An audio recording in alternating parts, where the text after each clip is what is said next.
बुद्ध और एक क्रोधित व्यक्ति की कहानी। गौतम बुद्ध की कहानियाँ हमेशा प्रेरणा और जीवन के गहरे संदेश देती है। यह कहानी हमें सिखाती है कि क्रोध पर कैसे विजय पाई जा सकती है। एक दिन गौतम बुद्ध एक गांव में उपदेश दे रहे थे। उनके उपदेशों को सुनने के लिए गांव के कई लोग आए। उनकी बातें सुनकर सभी लोग प्रभावित हो रहे थे, लेकिन वहाँ एक व्यक्ति ऐसा भी था जो बुद्ध के विचारों से सहमत नहीं था।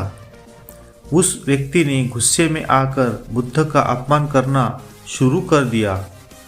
वह उन्हें बुरा भला कहता गया और लगातार अपशब्द बोलता रहा, लेकिन बुद्ध शांत होकर उसकी बातें सुनते रहे। उन्होंने उस व्यक्ति के क्रोध का कोई जवाब नहीं दिया। काफ़ी देर तक अपमान करने के बाद वह व्यक्ति थक गया और बुद्ध से बोला, तुम्हें मेरी बातों का बुरा नहीं लगा? मैंने तुम्हें इतना बुरा भला कहा, फिर भी तुम चुप क्यों हो? बुद्ध मुस्कुराए और बड़ी विनम्रता से बोले, भाई, अगर कोई तुम्हारे पास एक उपहार लेकर आए और तुम उसे स्वीकार न करो, तो वह उपहार किसके पास रहेगा? उस व्यक्ति ने उत्तर दिया, अगर मैं उपहार स्वीकार नहीं करता तो वह देने वाले के पास ही रहेगा।